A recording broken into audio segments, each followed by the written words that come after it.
Sir ఈ ముందుగా మనం గోదావరి, బనకచెర్ల అనుసంధానం గురించి మాట్లాడడానికన్నా ముందు అసలు ఈ నదుల అనుసంధానం అంటే ఏంటి? దాని గురించి మాట్లాడతాం. బేసిక్‌గా నదుల అనుసంధానం రాష్ట్రంలో పాపులర్ అయింది.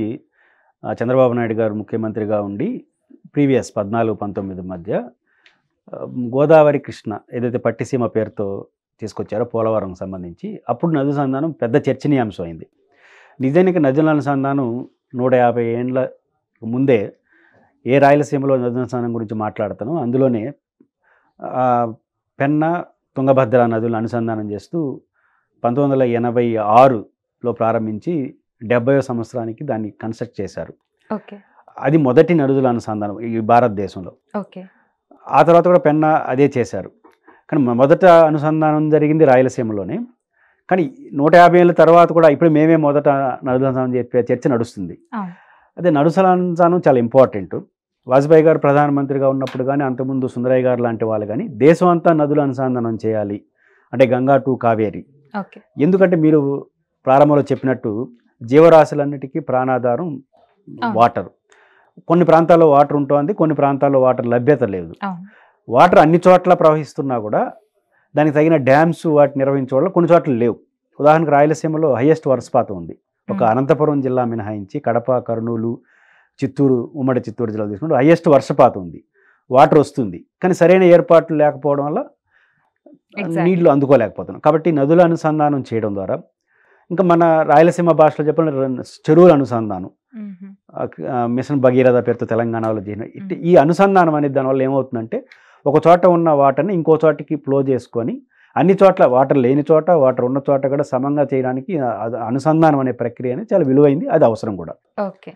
సో ఈ నదుల అనుసంధానం అనే ప్రక్రియకి అయ్యే ఖర్చు రాష్ట్రం భరిస్తుందా లేదంటే కేంద్ర ప్రభుత్వం భరిస్తుందా? నదుల అనుసంధానం చాలా భారీ వ్యయంతో ముడిపడింది.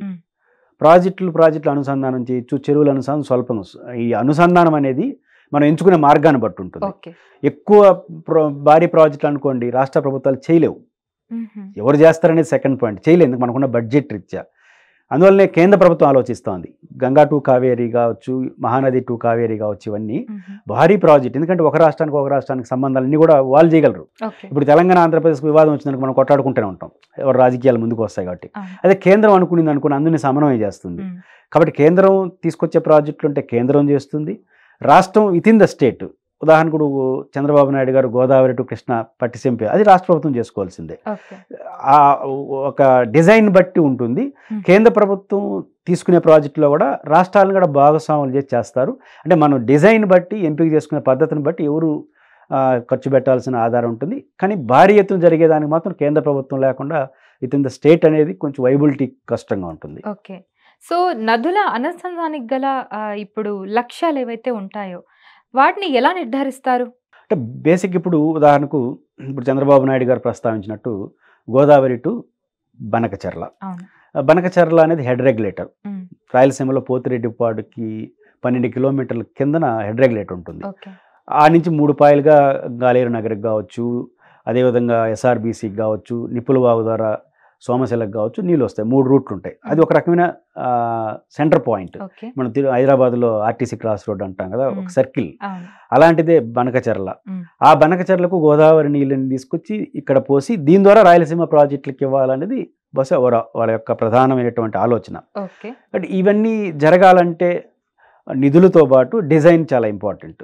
కాబట్టి ఈ బనకచెర్ల ఈ ప్రాజెక్ట్ అనేది ప్రభుత్వం ఎట్లా ఆలోచిస్తా ఉంది అనే దాన్ని బట్టి ఆధారపడి ఉంటుంది. ఓకే.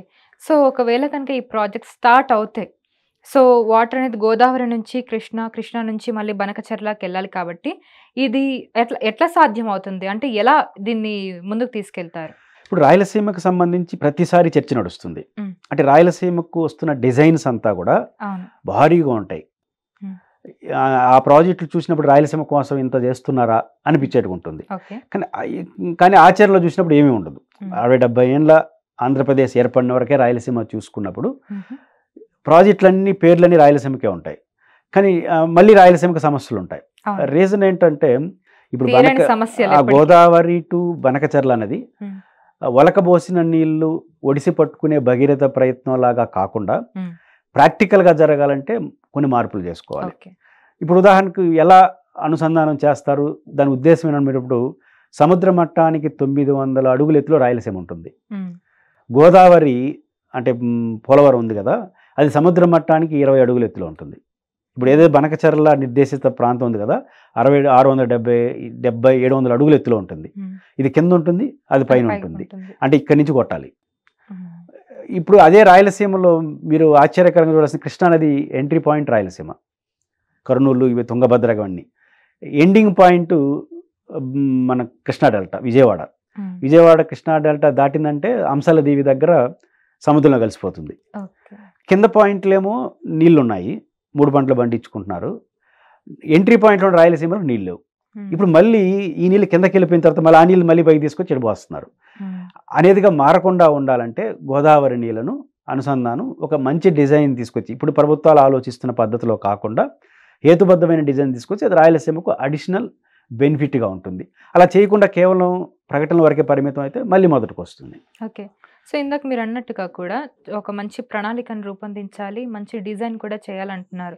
సో ఇప్పుడు గోదావరి నీళ్లు కృష్ణా నది నుండి ఇప్పుడు బనకచెర్లకి వెళ్ళాలంటే అడిక్వేట్ని కూడా బిల్డ్ చేయాలని చెప్తున్నారు.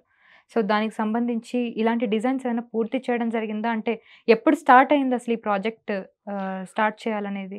ఈ ఆలోచన రాజశేఖర రెడ్డి గారు ఉన్నప్పుడు, అంతకుముందు చాలామంది ఉన్నప్పుడు ఆలోచన చేశారు. ఉమ్, అంటే బేసిక్గా ఎలా ఉంటుందంటే ప్రజలకి ఈ నదుల చుట్టూ ఉన్న రూల్స్ అర్థం కావు. అవును.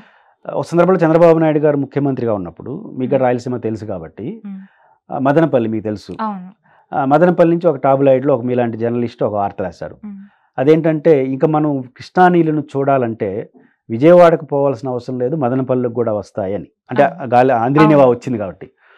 కానీ అంటే జర్నలిస్టులుగా ఉండేవాళ్ళు, పెద్ద పెద్ద స్థాయిలో ఉండేవాళ్ళు కూడా అవగాహన లేదనే దానికి అదొక ఉదాహరణ. ఏంటంటే మనం కృష్ణా నీళ్ళు చూడాలంటే విజయవాడకి పోవాలనే బదులు శ్రీశైలంకి పోవాలని ఎందుకు అనలేకపోయాడు? శ్రీశైలం ఎంట్రీ పాయింట్ రాయలసీమకు. శ్రీశైలం గేట్లు ఎత్తేస్తేనే విజయవాడకు నీళ్ళు పోతాయి. రాయలసీమలో గేట్లు ఎత్తే తప్ప విజయవాడకి పోని కృష్ణా నీళ్ళను ఆ జర్నలిస్ట్ అయినా మనలాంటి వాళ్ళైనా విజయవాడ అంటే కృష్ణా నది అనుకుంటున్నారు తప్ప శ్రీశైలం అనుకోవట్లేదు. అంటే అవగాహన లేనితనంతో వచ్చిన పరిస్థితులు ఇట్లా జరుగుతాయి. అంటే రాయలసీమ దుస్థితి చెప్తున్న నేపథ్యంలో ఒకటి ప్రభుత్వం ఆలోచిస్తున్నది ఏంటంటే, మీరు ఎట్లా తీసుకొస్తున్నప్పుడు పోలవరం ప్రాజెక్టు మనకు పూర్తయితే ఆ పోలవరం ప్రాజెక్టు ద్వారా పట్టిసీమ అని పేరు పెట్టారు. పోలవరానికి కుడికాలవే పట్టిసీమ, ఆయన పట్టిసీమ అని పేరు పెట్టాడు, కుడికాలవ అది. దాన్ని తీసుకొచ్చి విజయవాడ నుంచి వరకు పరిమితం. ఇప్పుడు దాన్ని వైకుంఠపురం దగ్గర ఒక లిఫ్ట్ చేసి, తర్వాత బొల్లారం దగ్గర ప్రకాశం జిల్లాలో ఇంకొక లిఫ్ట్ చేసి సోమశిలలో పోస్తాము అంటారు. సోమశిలలో పోసి అక్కడి నుంచి లిఫ్ట్ చేసి బనకచెర్లకు తీసుకొస్తాము అంటారు. ఇది ప్రభుత్వాలు ఈరోజు ఆలోచించింది. ఇది రాయలసీమకు వైబిలిటీ కాదు. ఎందుకు వైబిలిటీ కాదు? ఇంకొక నేపథ్యం, మనం రాయలసీమకు వెళ్ళాలి. ఇప్పుడు శ్రీశైలం ప్రాజెక్ట్ ఉంది. అన్ని ప్రాంతాల్లో నీళ్ళు ఎలా వాడుకుంటారు? డ్యామ్ గేట్లు ఎత్తేసి నీళ్ళు వాడుకుంటారు. బహుశా ప్రపంచంలో లేదేమో కానీ రాయలసీమలో దుస్థితి ఏంటంటే గేట్లు మూసేసి వెనక నుంచి నీళ్ళు తీసుకోవాలి, బ్యాక్ వాటర్. అంటే శ్రీశైలం ప్రాజెక్ట్ని 70 కిలోమీటర్ల కింద కట్టేసినారు. గేట్లు ఎత్తేస్తే ఇంక నేరుగా వచ్చి నాగార్జున పడిపోతాయి, ఫారెస్ట్ నాగార్జున సాగర్. అందువల్ల ఏమవుతుంది, గేట్లు మూసేసి ఫుల్గా నీళ్ళు పెట్టుకుంటే తన్నుకొని వెనక నుంచి నీళ్ళు రావాలి రాయలసీమకు. అట్లా నీళ్ళు వస్తే పోతిరెడ్డిపాడుకు వస్తాయి. పోతిరెడ్డిపాడు నుంచి 12.5 కిలోమీటర్ల దూరంలో బనకచెర్ల ఉంటుంది. ఆ బనకచెర్ల నుంచి 3 పాయలుగా చిడిపోతే రాయలసీమలోని ప్రాజెక్టుగా నీళ్ళు వస్తాయి.